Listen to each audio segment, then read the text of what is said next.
Good day everyone, it's Graham and Jess from Great Off-Road Adventures and welcome back to another video. Now what are we going to talk about, Jess? Our new camper trailer.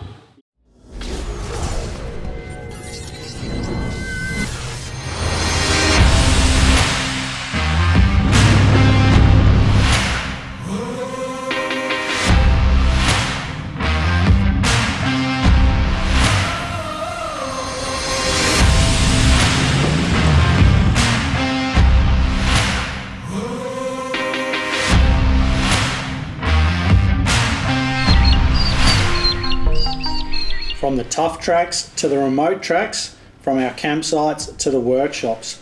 Come along and check out Great Off-Road Adventures. Your next episode is just seconds away. Nice.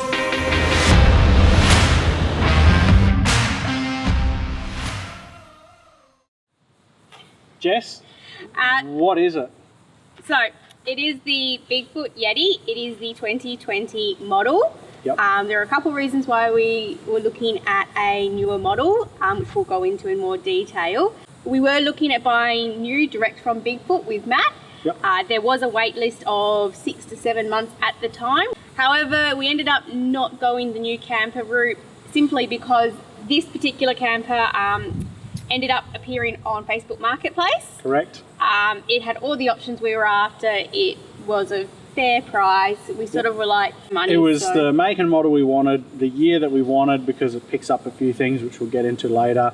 And it had the quick awning, the quick ensuite, a hot water system, a stone stomper, solar panels. It had everything. It just prevented us needing to do a bit of work to the camper when we got it. So we were like, you know what, it's a good value. It was a little bit sooner than we were intending because we were sort of taking advantage of the wait time of the new campers. Correct. But, you know, when you get a good opportunity, you take it. Yep. So yeah. Anyway, without any further ado, let's get into a bit more detail and we'll do a walk around of the camper. Stupid flies. So Graham and I are going to take you through different parts of the camper. Graham, being far better with technical knowledge than me, will cover more of the technical items. I can cover your more dummies guide to a camper functional things because that is where I excel. So if we start from front of the camper to back of the camper, we have fridge slide. It fits the 96 litre ARB Zero fridge, which we'd bought on a previous trip, our dirt car talk trip that you guys would have watched earlier. So that was a condition of buying the camper. We really like this because it literally just fits snugly. We actually had to take the trim off the side of the ARB, which is why there's all these little things, and it fits perfectly snug, so there is no wasted space. And by having a slightly smaller fridge slide that still fits our fridge, it gave us a wider pantry.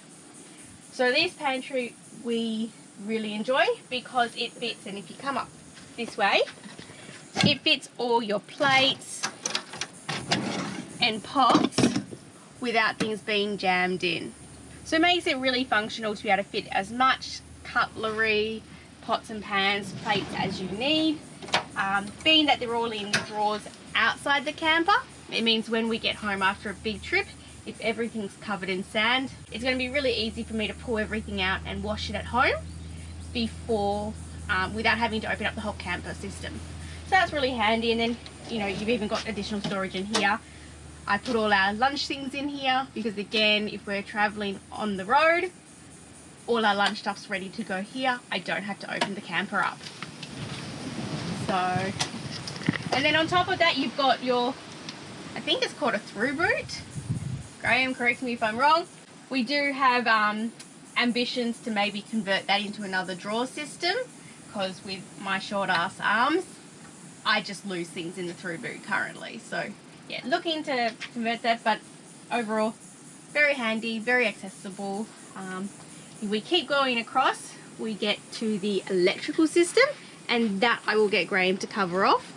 So one of the big things that we liked on the Yeti over a lot of other campers is that the electrical stuff is on this side, the living side of your trailer. Like the Cape camper that we used when we went dirt car tog, the electrical's on the far side. if you wanted to check the condition of your batteries and how your solar was going, you had to walk all the way around and check it. Whereas here, it's all visible. So there's a few different options. Obviously, when we got a second-hand trailer, it was what it was. It had the original Bigfoot battery little monitor here. I've replaced that now with a Victron smart shunt. It's the BMV 712, but it's Bluetooth and it connects to your phone and everything, and it's quite handy for monitoring your batteries. But you've also got your 2 water tank gauges here, and then obviously all your electrical switches, and obviously the stereo too. One of the other options you can do with the Bigfoot is you can add a Red Arc BMS 30, and that can get installed into this fascia panel here as well.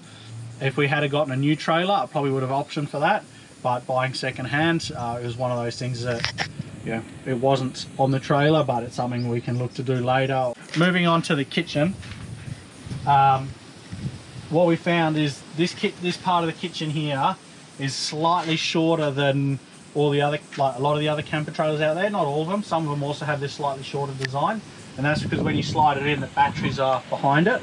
But the really clever thing is, instead of having 4 really cramped burners in the sort of gas cooker area, this just has 3 burners, so you can actually fit some decent stuff on there. And it's because it's sunken down below the surface, it's really well protected from the wind, along with the windbreak. Helps a lot. The way we've got the kitchen laid out, all our sort of cooking utensils are in this drawer, plus the old fire extinguisher. This drawer here just has sort of the long skinny stuff, you know, glad wrap, alfoil. And this one here, this one originally started with a big sort of infill piece, and it was quite a lot of wasted space. So we've just got, I don't know, I think this was from IKEA or something, just the old kitchen infill piece, and now we can fit all our herbs and other bits and pieces, utilise the space a bit better. This table here, it folds up and over the kitchen like that. This is one of the things that made us particularly want a 2020 or newer Bigfoot Yeti. The 2019 models and older, the table is actually off the back of the kitchen, going out that way. Same design, it folded up and over, but with a standard awning and that sort of thing, it just didn't make a lot of sense. And also, like, you think if you're prepping food over here and then you've got to walk all the way around here to cook it and back again. So yeah, having it here was a win. The other thing is, this table is probably one of the biggest tables you're going to find on this style of camper trailer. A lot of them just have a little slide out table built in the end of the kitchen, and it only pulls out about that far, and it's really flimsy. This is nice and solid, and it's a decent size. So yeah, anyway, last thing we'll talk about on this side of the trailer is probably the awning. Hey Jess, I know everyone's going to ask about it. So this design, well, it's a Darche 270 Eclipse awning. There's nothing special there. But the way in which it's mounted to the trailer is something that Matt actually designed and came up with himself. So it's been in the prototype stage for a while. This was one of the prototype designs that he did with the original owner of the trailer. And it would have been absolutely added on by us if we had bought a new trailer, because it is awesome. So I'll step over here, hopefully Jess can sort of see it. There's these 2 aluminium tubes here, and there's some poly bushes and another aluminium tube that slides up on the inside, and obviously latches. There's one behind you up the front of the trailer there, and that's what lifts the awning up, and then the 270-degree awning folds out from there. So yeah, it packs down and it folds over the boat rack for transit, and then it stands up and lifts up for at camp. What that means is if you've ever used a camper trailer like this or looked at one, the normal awning zips onto the camper trailer and has 10 million poles to set it up, and it takes you like 10-15 minutes to set up the full awning. This thing here, 2, 3, 5 minutes once you add on the walls. So a big time saver, and it's just handy because then when you're stopping overnight, just stopping for one night here, one night there, or even 2 nights, you can get yourself your awning set up quickly and pack it up quickly. So yeah. We don't have to sell you on this because I reckon a lot of you are probably like us, going to think this is a fantastic idea. One of the perks obviously is you can set this up with the camper closed. Correct. So it also makes packing up and setting up very lovely, because if you rock up somewhere that's super hot or want to stop for lunch somewhere that's super hot, you can still have your awning out at any point. Now at the time of filming this, Matt had not technically released this as an option for his campers. He was still testing the design. Hopefully by the time you guys are watching this video, he's released it, and if you guys are looking at a Bigfoot camper or have a Bigfoot camper, you can ask for a retrofitted or option up to include this awning.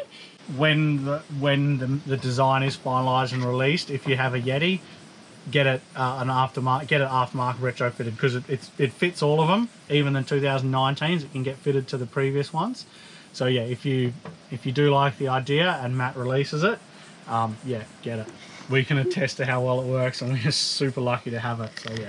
Yep. So for context, when we bought this camper secondhand, we were given this Darche awning as well as the standard awning, yep, as well as the quick fly awning.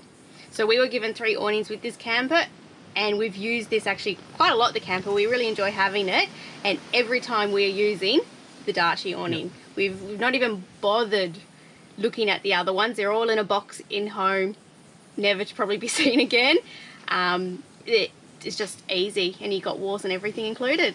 We haven't done a whole heap of these mods ourselves. That's how we bought the trailer, and it's actually how hopefully soon you'll be able to just buy them like that straight from Matt. But anyway, like I said, it's not a sales pitch. We're just passionate that this is a really good camper trailer. Yeah, so sorry guys, we're a bought not built scenario here, but I think you can forgive us this one time. Yeah. So around this side, there's 2 gas outlets down the bottom. We have 3 gas devices. One's the Weber, one's the cooker, and the other one's the hot water system. They're all on bayonets, so we can just quickly change over. You know, we're not going to be using all 3 at the same time. If we sneak around this side, it's, you know, standard. You've got 2 spare wheels. Yeah. That's one thing that we're going to look to change ourselves. We're just trying to find a hub drum that suits this stub axle. So it's a 6 stud 16-inch rims, but they're a 32-inch tyre on a 16-inch rim. Ideally, I want to step up to a 33-inch tyre on a 5 stud Land Cruiser rim, which means I need to put 5 stud hubs on, which means I need to find 5 stud electric brake drum and hub assembly. So I think I'm onto one. My mate Millsy and I are both looking, because we're both trying to achieve the same thing. So yeah, fingers crossed, one of us, either Millsy or I, will find something that'll work and we'll have a win. But yeah, the idea is to be able to match the rims on the trailer to the car, and vice versa, tyres, rim size all being the same. Now guys, Graham hasn't totally sold me on the idea on the hub conversion.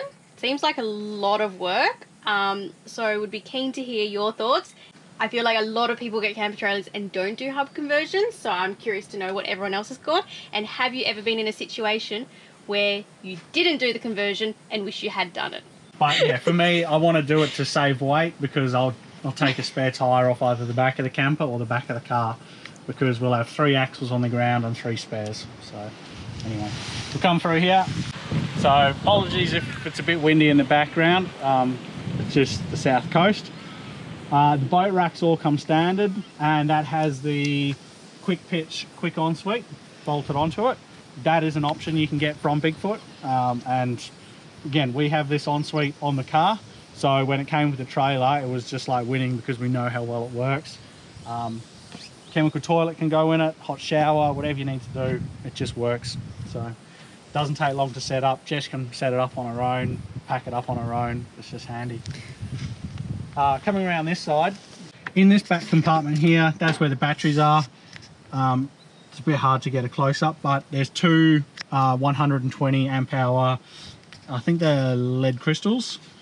So they live in here, and I've also got a drinking water hose, 10 meter hose, and a 20 meter extension lead rolled up and squeezed in here as well. so that if we have to go via caravan park or something, I can plug in mains power and I can connect and refill my water tanks and all that. And again, that's just utilization of that little bit of dead space here. In this compartment above the wheel arch is where the water pump is, and again, I've just got a short little length of hose here which can clip onto the external tap, because it just uses garden fittings. And then, you know, that way if I need to put out a little campfire or douse a fire, I can do that just straight from the trailer quite easily. 2 water fill points because there's 2 tanks. I'll get into the underside of the trailer in a sec.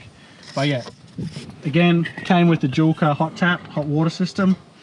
What I've done, it's a bit hard to see because it's in here, but we're using a little companion shower pump. It comes with like the basic pump and shower rose kit from Companion. That threads right onto the Julka and allows you to pump from a bucket of water through the Julka and have a hot shower. Whereas normally what you'd have to do, the Julka doesn't have a built-in pump. You need to use this pump in the trailer, and then of course you're drawing your trailer water, which means you use the water in your trailer a lot quicker. In this compartment here is nothing. It's just open. Now you can also access this from the inside, so it's really handy for like when we do weekend trips and that sort of thing. The camper's all packed up at home.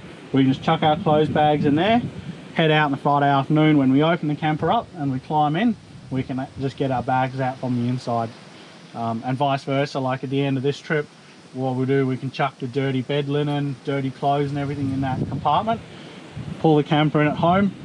We can just pull it straight out through this opening, chuck it in the washing machine. So it's really handy, just open storage spot for anything that you want to store really, but it's quite a large volume and it works well. So then moving around, again, as Jess sort of touched on, because the fridge compartment was narrowed slightly, this compartment was widened, it allows us on this bottom slide to be able to put the hot water system and the chemical toilet and all our shower soaps and shampoos and showers and stuff, showering bits and pieces here. So again, really handy. The ensuite's right there, hot water and toilet, everything that we need to use on this side of the trailer is stored right here. And literally, as you can see when I close this, it just is a perfect fit. A couple of things I would like to note with this. A, it's carpet under here, so nothing gets caught. Yep. B, there is a end. This is not through straight to our pantry. Yeah. There is a, not all the different makes and models have that, but this one does have a divider at the back. So there's nothing gross about my toilet being here and my pantry being on the other side because it is divided. Yep.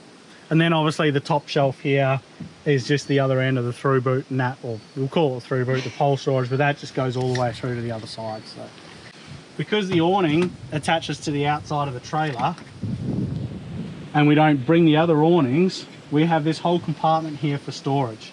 So on the bottom shelf, it's a snug fit. helps if the handle of the bag doesn't get stuck on the screw.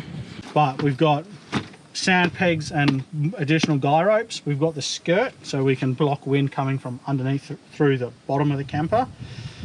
And then we put the shade cloth floor in here, and that's it. And then this top shelf, if it will oblige me, is just my general shit shit storage spot.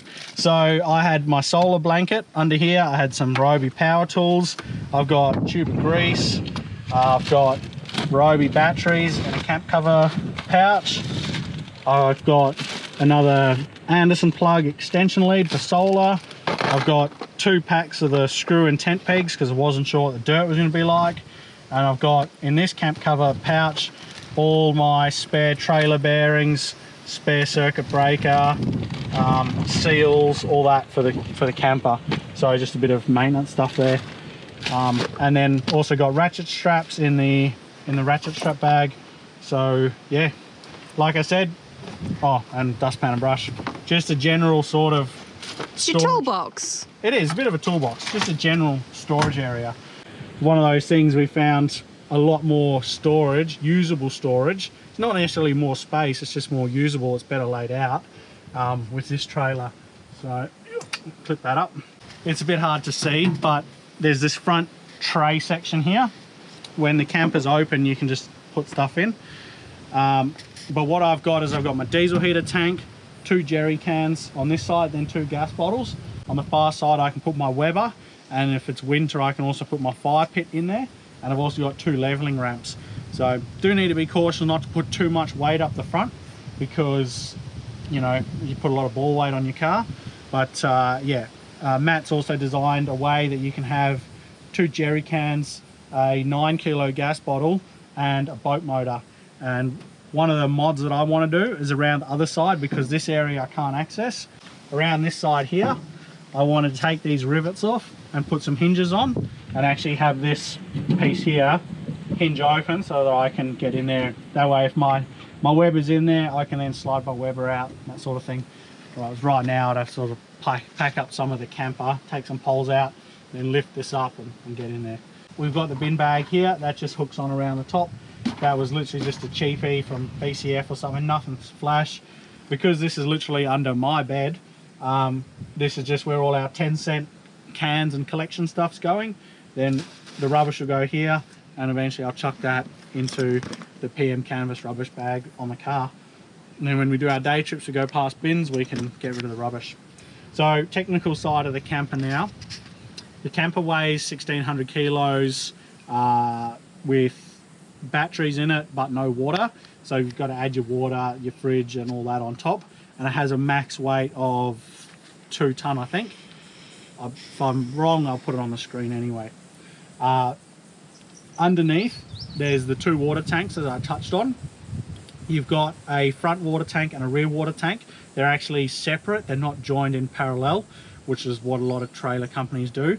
And because of their locations, they're actually quite a lot bigger than what you'd normally get. So I think well, I know this has 200 litres of water. It has 130 in the back and 70 in the front. But I think the next closest trailer in this Ford Fold design only had 160 litres of water. So yeah, it was quite a win being able to get that much water. And like I said, it's in 2 separate tanks. So you can just draw from the rear tank, you can just draw from the front tank. And that way then you can sort of meter how much water you're using. Up the front here, comes standard with the big arc jockey wheel, which is pretty handy. Again, good on concrete, not the greatest on sand or dirt, and that's why I've got the base plate under it. The big thing that I like, and didn't matter what camper trailer I was going to get, was DO35. The ease of being able to hitch it up. I mean, Jess can even hitch this trailer up on her own now, or unhitch it at least. So it's just super simple, it's easy, it's a one-person job. It's not like a Treg hitch where you've got to like it's just they're annoying. But yeah, DO35 standard. This thing here, this is a bit of design collaboration with my uncle who's an engineer, but what you're looking at is a very small drawbar extension. It's a 250mm drawbar extension. The hitch, the DO35, is bolted here now. It would have been bolted there in the past. So we've brought it forward that far. And the main reason for doing that is when I turn sharply on tracks and that sort of thing, the jockey wheel, the pin for the jockey wheel where this handle unclicks, would often collect my spare tyre, and that's why I have that damage there. So we did that actually when we borrowed the Cape camper and took it up to Ningaloo and Darche Hartog. And when I hooked this up to bring it home after buying it, the literally very first thing I did as I pulled it out of the guy's shed was put the jockey wheel into the spare tyre in my car. So I knew I had to do that. Wasn't sure how I was going to go about it, but consulted with my uncle. That's what we came up with. So it's 26mm of steel at the bottom. It's 100 by 100 6mm tube. It's bolted in 6 places with 8.8 M12 high tensile bolts. 6 through there, and then the hitch bolts in with 4 at the front. Yeah, it's pretty much bulletproof. The last thing, hard to see, but I'll get some B-roll. Stone stomper. Again, that came on the trailer. because we've done the drawbar extension, what I've had to do is extend it a little bit, not quite long enough. Just used a few links of stainless steel chain on both sides. So I've done it on the trailer side and I've also done it on the car side. So yeah. That pretty much covers the outside. I'll take the camera off, Jess, and we'll step inside quick. Alright guys, so I think Graham's monologued enough on the outside, and turns out I actually know a lot of that technical stuff, so I'm very proud of myself. We're going to head inside now. There's not much, it's a standard forward fold design, but we'll give you guys a look anyway. But yeah, so forward fold, so you've obviously got your queen bed at the front. Bigfoot comes with inner sprung mattress, which we thought beauty, it was going to be a beautiful mattress. Turns out it was just a very, very heavy mattress and hard as a rock. We tried the egg foams, it was still hard. We tried the memory foam, it was still hard. So we just got rid of it. So instead, we've bought literally a cheapy foam mattress from Bedshed? Bedshed, yep. And put a memory foam topper on it. Kept the memory foam topper on it. It's much lighter than the original mattress, which makes it that bit easier to flip it forward. So I can do it on my own almost. And yeah, then obviously quilt sets and all of that. It is still a little high, we think. So we might be getting rid of the memory foam. We're still testing and trialing. It just gives us an excuse to go camping more. Yeah. So yeah, and then top end of the bed, there's reading lights in each corner, and on the front corner over there, there's a little USB plug as well, and there's an LED strip light across the top. Ignore the mess. We're camping for 11 days, so like we do actually have to live out of this trailer still. But yeah, so if we look here to start with, this is the hatch that Graham spoke about that was out near the ensuite that you can access from outside.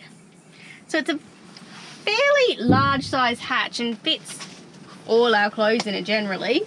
Then we've got diesel heater, which is in that same hatch over there, which... Yeah. If we open this one, so you got your wheel arch, your diesel heater here, and you can also access your battery to a degree from... Oh, there's a moth. Hello, moth. So yeah, wheel arch, and then that's the water pump storage box up the top, diesel heater at the bottom, and there's a bit of space. I'm going to stand an inverter up in that space there, or I'm going to lay one on top, not sure, but plenty of space there for an inverter.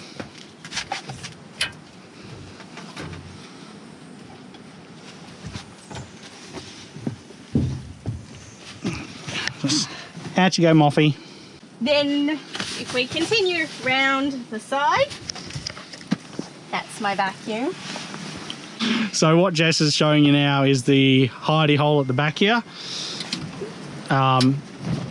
Big long storage spot, but it has a solar regulator in it, breaker, and the C-Tech mains charger. So that's 25 amp 240 volt charger, has lithium in it as well, which is handy.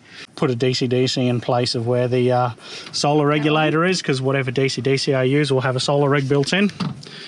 And then that does away with me needing to do a BMS or something like that. But yeah, on that note, the trailer has no DC-DC like fitted, so it just gets whatever charge it can get from the alternator to the batteries at the back here. So when you drive, you really don't get a good charge on the batteries. You get some charge, but they're never fully charged at the end of the day. But with 400 watts of solar, yeah, it's not so much of an issue. Anyway, I'll let Jess kick on with the inside. So under this one is access to your kitchen slide drawer system. Again, this helps with accessing the batteries from a different angle, or if we've had in the past, you had like your tea towel on top of the kitchen and it falls off during the drive, you can get to it still, because that does happen. Yes.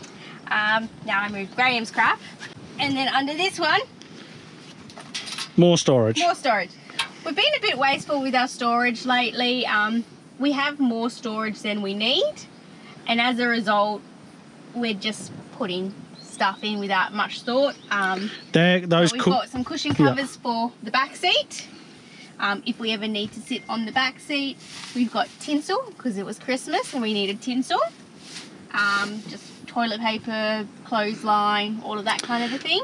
I had in there the Christmas lights and the little Coke can inverter, so that we can, you know, put the Christmas lights up on the awning and that sort of thing. Just all general purpose storage. But also you've got access to all your wiring and stuff as well, in case you do have electrical faults. Correct. So wiring there, and then DC panels here, so that's all for the inside. They're your strip lights on the inside. It's all turned off, but you turn them on from the outside, then you can turn them on and off here.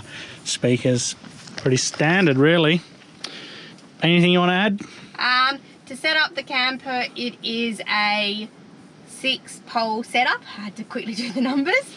So you raise 6 poles, being the 2 end ones, the 2 center ones, and these 2 side ones. Yep. And then you connect 6 poles, which would be these 2, then the next 2, and then the 2 that go That one, and then these 2 little short ones there and there and there. So yeah. So yes, very simple to set up. Jess, the way we do it, I help Jess fold it open. Jess does all the inside whilst I do the awning on the outside, and we're done with the floor out, everything done in like 20 minutes. So yeah, nice, pretty easy setup. Obviously not as easy as, say, the rooftop tent that we're used to. True. But when you consider with something like a rooftop tent or swag design, that's still very easy. You then have to start taking everything out of the car to set it all up, especially if you're going to be a couple of days in one spot, whether the bed's already pre-made with the pillows, the bags are normally on the floor here, so all I do is put them on the seat, and we're set up for long-term use. Yep. So when we did go and look at these new, I asked Matt, the guy that owns Bigfoot, sells them, I said, how often do the stairs get ripped off? And he goes, it's never happened. He's never had one come back. And Graham really wants to be the first one to send it back. I don't want to destroy my camper trailer, but I said to him, I said, oh, you know, look, we go a fair way off-road and, you know, go down some fairly tough tracks. So, you know, he goes, look, it's never happened. He's never done it. I shouldn't be worried. Touch wood to date. Haven't hit them yet, haven't bent them, haven't damaged them. They still work. We'll just see how we go. But they're really good in the fact that they don't get any sand in the camper. Yes. I'll insert some footage on the screen from the Cape camper that we use. The other common style of doors on a forward fold. They hinge down the bottom if you hop out the way. Sorry. They hinge down the bottom here, and the door folds down, and then the stairs fold out of the door. Let's see if I can demonstrate. Whereas these stairs fold underneath like that, and the door, you'll notice there is actually no door here. The door actually comes off of the hinges, and it's at the front of the trailer. It's over here, behind the rubbish bin. So that's the door for the camper.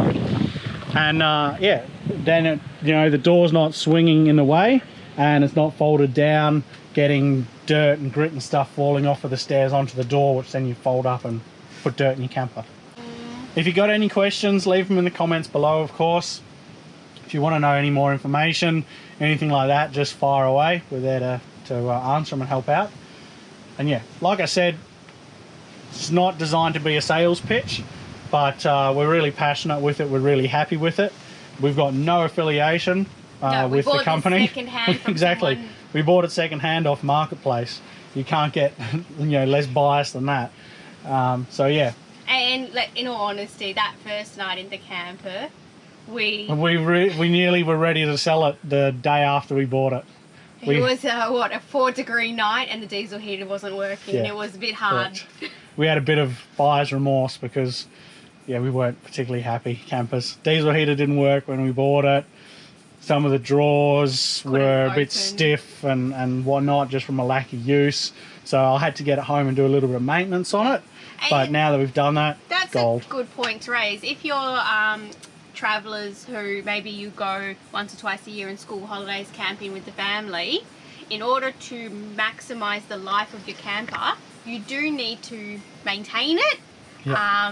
Because otherwise these things will seize up and be no good anymore. So just a week before you go, just open all your drawers out, make sure they're running. If not, grease them up a little bit. Check the wheel bearings. Check the wheel bearings. If you don't know how to do that, take it to your mechanic. He can check both in an hour. If you've got a diesel heater and it's got a clear tank, get rid of that. Clean it. Drain the diesel out of your diesel heater tank if it's a clear tank, because you'll grow algae in it, which will block your filter and block your pump. Yeah. So just those little maintenance things. Turns out it's really helpful. And the guy we bought this from had a young kid and hadn't used it for a while, and we didn't realise just how much happens from lack of use, because we're people who go camping every other weekend if we can. So bit of a learning curve, but lesson learnt. All good. It's all fixed up now and it's all operational. So so don't blame the camper. No. If you get one and it's crap, it may just be lack of use. That's just the risk of buying second hand, and I'm sure you guys all know that. So anyway, it didn't, it left a little sour taste in our mouths at the beginning, but once I got home and I got on top of all that stuff, it's great, and we're really happy. And now we're probably annoying you with our love of it. Yeah. Anyway, we'll leave it there, guys. Happy, safe adventures. Stay safe on the tracks and trails. I'm sure you'll be seeing more of us and more of the camper, and I'm sure you'll be seeing where we actually get this to coming up. So take care, enjoy, and we'll see you in the next video.